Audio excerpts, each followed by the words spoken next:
दोस्तों हम देखेंगे 907N का सॉल्यूशन पर्यावरण अध्ययन शिक्षण का। और इस पूरे सॉल्यूशंस को बनाने के लिए आपका NIOS DLD की बुक का सहारा लिया गया है। ध्यान रखना है आपको और अपने आंसर्स को ज़रूर एक बार वेरीफाई करना है ताकि आपसे भी कोई त्रुटि ना हो पाए। हमारी तरफ से ये यहाँ पे दिए गए आंसर्स पूर्ण रूप से ठीक हैं। अब इसके बाद में हम आपको एक चीज़ और बता दें कि आपके सभी विषय को अपलोड कर दिया गया है, जिसकी लिंक इसी वीडियो के डिस्क्रिप्शन बॉक्स में MP DLD BST exam papers के नाम से है। उस पर आप देख सकते हैं उस प्लेलिस्ट में जाके। अगर कोई दिक्कत आती तो कमेंट सेक्शन में कमेंट भी कर सकते हैं, या फिर चैनल के नाम पे क्लिक करके आप डायरेक्ट चैनल को खोल करके पूरी प्लेलिस्ट या पूरे वीडियोस को देख सकते हैं। चलिए स्टार्ट करते हैं पहले क्वेश्चन से। पहला क्वेश्चन है पर्यावरणीय शक्तियाँ कितने प्रकार की होती है, तो इसका आंसर है डी ऑप्शन, यानी 6 प्रकार की। उसके बाद में दूसरा क्वेश्चन पूछा गया किसी क्षेत्र का अध्ययन कहलाता है, तो उसको हम क्षेत्र भ्रमण कहते हैं। बी ऑप्शन करेक्ट है। तीसरा जो क्वेश्चन है एक उत्तम मानचित्र का महत्वपूर्ण घटक है, तो इसमें सारे होते हैं, उपयुक्त सभी आ जाएगा, शीर्षक, मापक और निर्देशक। ठीक है, अब आगे बढ़ते हैं। व्हीलर द्वारा प्रस्तावित मुख्य मापदंड है, तो वैधता और मापन है। वैधता और आपका ये वैधता ही आएगा इसमें, वैधता बिल्कुल सही आंसर है इसका। ठीक है, वैधता ही इसका सही आंसर है, याद रखना है आपको। इसके बाद में पांचवा जो क्वेश्चन है पाठ योजना की पंच पदीपीय प्रणाली कौन जो है वो किसने दी थी, तो हबर्ट की है वो। ठीक है, 5 जो आपका योजना वाला जो था ये हबर्ट की तरह। डी ऑप्शन इसमें करेक्ट करना है। यहाँ पर इंग्लिश मीडियम के लिए वही चीज़ आंसर लिखी गई है, फील्ड ट्रिप, 6 टाइप्स, और उसके अलावा जो है all of the above, validity, और उसके बाद में हैबर्ट। अब आगे बढ़ते हैं हम नेक्स्ट क्वेश्चन की तरफ जो आपके फिलिप्स हैं। तो फिलिप्स में आ जाइए। फिलिप्स में पहला जो क्वेश्चन है पृथ्वी के पानी से घिरे हुए क्षेत्र को द्वीप या टापू कहते हैं। ठीक है, आइसलैंड भी इंग्लिश में बोलते हैं, ध्यान रखना है। उसके बाद में दूसरा क्वेश्चन है पर्यावरणीय अध्ययन में शिक्षक का व्यावसायिक गुण प्रयोग कराना या खोजबीन कराना है। उसके बाद में तीसरा क्वेश्चन है द्रव्य श्रव्य सामग्री टेलीविज़न है, टेलीविज़न की जगह और भी आप आइटम्स लिख सकते हैं, लेकिन television is the best option. उसके बाद में नेक्स्ट जो है राष्ट्रीय शिक्षा नीति कब लागू की गई थी, तो सन 1986 में लागू की गई थी। उसके बाद में दैनिक पाठ योजना का अन्य नाम इकाई योजना से जाना जाता है। ठीक है, इकाई योजना भी है। ठीक है, उसके बाद में आते हैं हम नेक्स्ट जो क्वेश्चन है उसमें हम तो नेक्स्ट क्वेश्चन देखते हैं। अन्वेषण विधि के जन्मदाता का नाम लिखना है, तो इनका नाम था आर्मस्ट्रॉन्ग। उसके बाद में पर्यावरण को बढ़ावा देने वाली एक गतिविधि का नाम लिखना है, कोई भी एक गतिविधि, तो इसमें आपका रिसाइकलिंग यानी कि पुनरावृत्ति होता है, या फिर रीयूज़ पुनः उपयोग होता है। दोनों ही गतिविधि हैं, इनमें से कोई सा भी आप यूज़ कर सकते हैं जो पर्यावरण को बढ़ावा देते हैं। पर्यावरण को बढ़ावा मतलब पर्यावरण के बारे में सही, मतलब उसको कोई नुकसान ना पहुंचाएं, तो हम कोई चीज़ों को दोबारा इस्तेमाल करें या फिर हम क्या करें उसको रीयूज़ करें। ठीक है, तो इसके बाद में नेक्स्ट क्वेश्चन है एक द्विबीज पत्रीय बीज का नाम लिखना है, तो बीज है करेले का बीज है, अरंडी का बीज है, आम के बीज है, ये सारे द्विपत्रीय बीज कहलाते हैं। उसके बाद में नेक्स्ट जो क्वेश्चन है इसमें पूछा गया एक सजीव एवं एक निर्जीव वस्तु का नाम बताइए। तो सजीव निर्जीव तो आप जानते हैं, बचपन से पढ़ते आ रहे, पेड़ पौधे इंसान जानवर सारे सजीव होते हैं। मेज कुर्सी टेबल पेन सारे, और फैन पंखा ये सारे के सारे निर्जीव होते हैं, तो आप ये सारे एग्जांपल्स लिख सकते हैं। उसके बाद में वार्षिक कार्य योजना का कोई एक लाभ आपको बताना है। वार्षिक कार्य योजना से पूरे सत्र भर के शिक्षण कार्य को एक निश्चित रूप और दिशा मिलती है। ठीक है, ये इसका एक जो है लाभ है, बाकी बहुत सारे लाभ हैं, आप कोई भी एक लिखना है तो मैंने एक लिख दिया है। इसके आगे बढ़ते हैं नेक्स्ट क्वेश्चन की तरफ जो आपका अन्वेषण विधि के कोई 2 उद्देश्य बताने हैं। इन सभी के आंसर्स मैं बताने वाला हूं आपको नीचे की तरफ, क्योंकि यहाँ पे जगह नहीं है तो यहाँ पे नहीं लिखा। पांचवा क्वेश्चन जो है साक्षात्कार विधि के दोष, और ये छठा सातवां सभी के क्वेश्चन के आंसर यहाँ देखते हैं। तो सबसे पहले चौथा क्वेश्चन देखते हैं, अन्वेषण विधि के कोई 2 उद्देश्य लिखने हैं।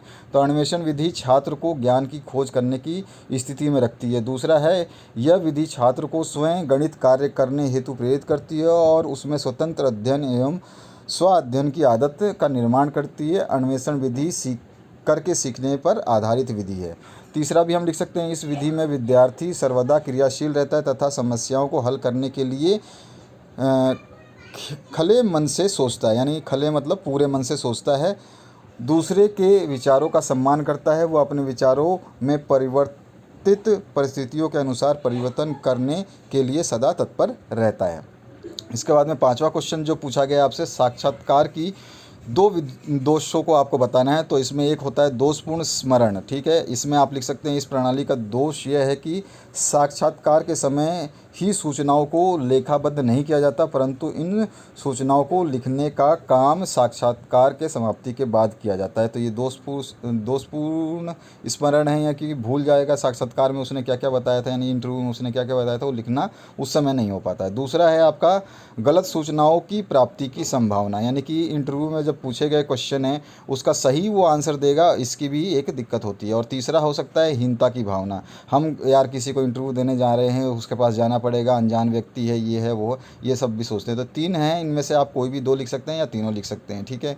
आगे बढ़ते हैं। नेक्स्ट जो है छठा क्वेश्चन है, नक्शा एवं चित्र में कोई 2 अंतर बताना है। तो नक्शा बनाते समय मनमाने अंतरों की अनुमति नहीं दी जाती है, यानी कि आप को अपनी मर्ज़ी से नक्शा नहीं बना सकते हैं, जबकि चित्र बनाते समय मनमाने अंतरों की अनुमति दी जा सकती है।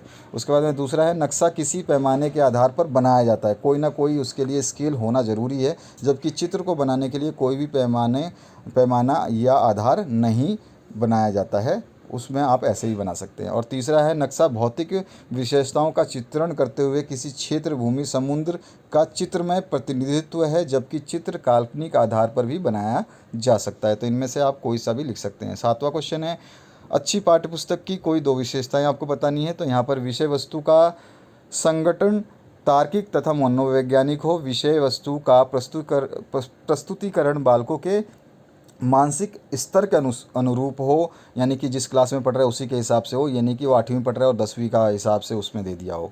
व्याख्या स्पष्टीकरण उदाहरणों की मदद से विषय का सरलीकरण आसानी से हो उसमें, और भाषा शैली में सरलता, स्पष्टता और मौलिकता और प्रवाहशीलता हो। ये 4 हैं, इनमें से कोई भी 2 विशेषताएं लिख सकते हैं, चारों लिख सकते हैं। 8वां है, सुविधादाता के रूप में शिक्षक की कोई 2 विशेषताओं को आपको बताना है। तो सुविधादाता के रूप में वो मार्गदर्शक हो सकता है, काउंसलर हो सकता है, प्रभावी वक्ता और श्रोता हो सकता है, और समझ हो सकता है, और जानकार हो सकता है। इनके बारे में एक एक लाइन आप लिख सकते हैं, इनमें से कोई भी आप लिख सकते हैं। मैंने जो लिखा है आप अपनी मर्ज़ी से इसमें से कोई भी सेलेक्ट कर सकते हैं। और मार्गदर्शक, काउंसलर बेस्ट है, सबसे पहले 2 ऑप्शन वो सबसे बेस्ट हैं। उसके बाद में आते हैं हम 9वां जो क्वेश्चन है इस पे। 9वां क्वेश्चन है, इकाई योजना का अर्थ आपको बताना है। इकाई योजना शिक्षक द्वारा इकाई की विषय वस्तु को कक्षा में प्रस्तुत करने की क्रमबद्ध तैयारी है।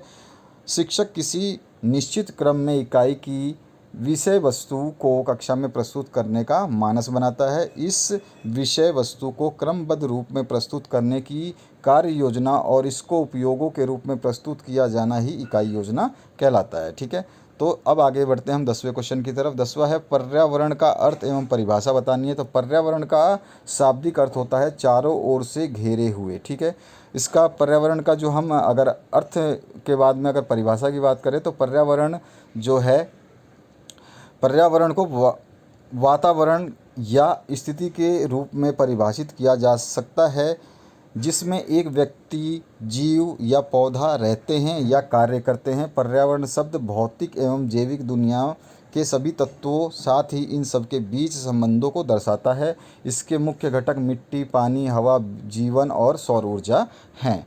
उसके बाद में 11वां क्वेश्चन है, परियोजना विधि के कोई 3 आपको लाभ बताने हैं। परियोजना विधि के बहुत सारे लाभ हैं, मैंने यहाँ लिख दिए, आप कोई भी 3 लिखना है। तो परियोजना पद्धति में छात्रों को विभिन्न सामाजिक सिद्धांतों एवं मनोवैज्ञानिक नियमों का ज्ञान प्राप्त होता है। इस पद्धति के द्वारा शिक्षण से छात्रों को सीखने के विभिन्न नियमों, विभिन्न मनोदशाओं, जिज्ञासाओं तथा इच्छाओं का ज्ञान प्राप्त होता है। तीसरा है आपका, शिक्षण में परियोजना पद्धति के द्वारा कार्य अनुभव, विभिन्न क्षेत्रों में विचारशीलता, सामाजिक कुशलता इत्यादि को विकसित करने में सहायता मिलती है। चौथा आप लिख सकते हैं, शिक्षण में परियोजना पद्धति के द्वारा जीवन से संबंधित वास्तविक समस्याओं का उद्देश्यपूर्ण ज्ञान प्राप्त होता है। और 5वां भी लिख सकते हैं आप, परियोजना पद्धति के द्वारा हम विभिन्न विषयों का अध्ययन एक सम्मिलित एकीकृत रूप में कर सकते हैं। ये सारे के सारे जो है आपके लाभ हैं। उसके बाद में 12वां क्वेश्चन आ जाते हैं। 12वां क्वेश्चन है, अवलोकन से आप क्या समझते हैं। तो अवलोकन जो है इसके बारे में आपको लिखना है। अवलोकन का अर्थ होता है देखना, प्रेक्षण, निरीक्षण, अर्थात कारण एवं पारस्परिक संबंधों को जानने के लिए स्वाभाविक रूप से घटित होने वाली घटनाओं का सूक्ष्म निरीक्षण है अवलोकन, ठीक है। और श्रीमती यंग लिखती हैं कि अवलोकन स्वतः विकसित घटनाओं का उनके घटित होने के समय अपने नेत्रों द्वारा व्यवस्थित तथा जानबूझकर किया गया अध्ययन है। अवलोकनकर्ता को सर्वप्रथम अवलोकन की रूपरेखा बनाने के लिए निश्चित करना पड़ता है कि पहला, उसे किसका अवलोकन करना है, दूसरा, तथ्यों का आलेख कैसा करना होगा, तीसरा, अवलोकन का कौन सा प्रकार प्रयुक्त होगा, और चौथा, अवलोकनकर्ता या वह अवलोकित के मध्य संबंध किस प्रकार स्थापित किया जाना है। तो आप इस बारे में आप लिख सकते हैं, और भी आप अपनी मर्ज़ी से लिख सकते हैं, आपकी बुक से भी लिख सकते हैं। ये आपके MPA NIOS DLD की बुक से, और ये है जो सोल्यूशन ये NIOS DLD की बुक से है। इसी तरह से हमने जो आंसर दिए, ये आपका कंप्लीट आंसर जो हमने देने थे दे दिए। और ये जो बाकी क्वेश्चन पेपर जो है, जो स्टूडेंट क्वेश्चन पेपर को देखना चाहते हैं, तो 8वां क्वेश्चन जो मैंने आपको बताया था अभी 9वां क्वेश्चन इकाई योजना के बारे में बताया था, 10वां क्वेश्चन पर्यावरण का अर्थ बताया था, और उसके बाद में आपका 11वां क्वेश्चन मैंने प्रयोजना विधि के कोई 3 आपको लाभ बताए थे प्रोजेक्ट मेथड के, और 12वां क्वेश्चन अवलोकन से क्या समझते हैं इसके बारे में भी मैंने बताया था। इसके अलावा इसके और भी जो क्वेश्चन है अथवा में उनके भी आप आंसर लिख सकते हैं। पूर्व अनुमान से आप क्या समझते हैं इसके बारे में लिखिए इस तरह से, या फिर पर्यावरण अध्ययन शिक्षण में योजना बनाने की आवश्यकता क्यों है, इस पर आपको प्रकाश आपको डालना है, क्यों आवश्यक है, तो इसको पूर्ण रूप से आपको लिखना होगा। चार्ट बनाने के लिए कौन कौन सी वस्तुओं की आवश्यकता होती है, सिंपल है। 14वां क्वेश्चन है सुविधादाता के रूप में शिक्षक की भूमिका को आपको समझाना है। 14वें का और पार्ट जो है इकाई योजना बनाते समय कौन कौन सी सावधानियां रखनी है। 15वां क्वेश्चन है पर्यावरणीय अध्ययन में क्षेत्र भ्रमण की उपयोगिता का वर्णन आपको करना है। उसके बाद में संज्ञान एवं अधिगम को प्रभावित करने वाले कारकों का वर्णन करना है। समस्या समाधान के कोई 5 चरण आपको लिखने हैं। सामूहिक परिचर्चा के उद्देश्य आपको बताने हैं। उसके बाद में पर्यावरण को साफ एवं स्वच्छ रखना क्यों आवश्यक है, इसका वर्णन आपको करना है। अथवा में पर्यावरण के संरक्षण एवं जागरूकता में शिक्षक की भूमिका का वर्णन आपको करना है। परियोजना विधि की विशेषताएं आपको बतानी हैं। उसके अलावा प्याजे का संज्ञात्मक विकास का सिद्धांत जो है वो आपको लिखना है। 19वां क्वेश्चन है अध्ययन में चार्ट की उपयोगिता का आपको वर्णन करना है। अथवा में है इसके अध्ययन में दृश्य श्रव्य सामग्री की उपयोगिता का वर्णन आपको करना है। 20वां है पाठ योजना की आवश्यकता एवं उसके महत्व को आपको वर्णन करना है।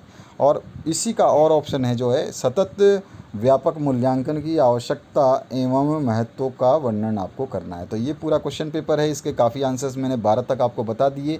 बाकी सारे आंसर्स आसान हैं, आप बुक से डायरेक्ट इनको लिख सकते हैं, कोई दिक्कत आपको नहीं होगी। और कोई वीडियो या कोई भी आपको सब्जेक्ट नहीं मिल रहा हो तो उसके लिए आप हमें कमेंट सेक्शन में कमेंट कर सकते हैं, उसके विषय के सॉल्यूशंस आपके लिए अपलोड कर दिए जाएंगे। ज़्यादातर मेरे हिसाब से आपके सारे विषय लगभग कंप्लीट कर दिए गए हैं, जो ऑप्शनल हैं वो भी और जो मेन हैं वो भी। Thank you very much for watching this video. Share करें अपने दोस्तों के साथ ताकि उनकी भी आप हेल्प कर पाएँ, और प्लेलिस्ट में जा कर के आप सारी वीडियोस देख सकते हैं। कोई भी दिक्कत हो कमेंट सेक्शन में कमेंट कर सकते हैं।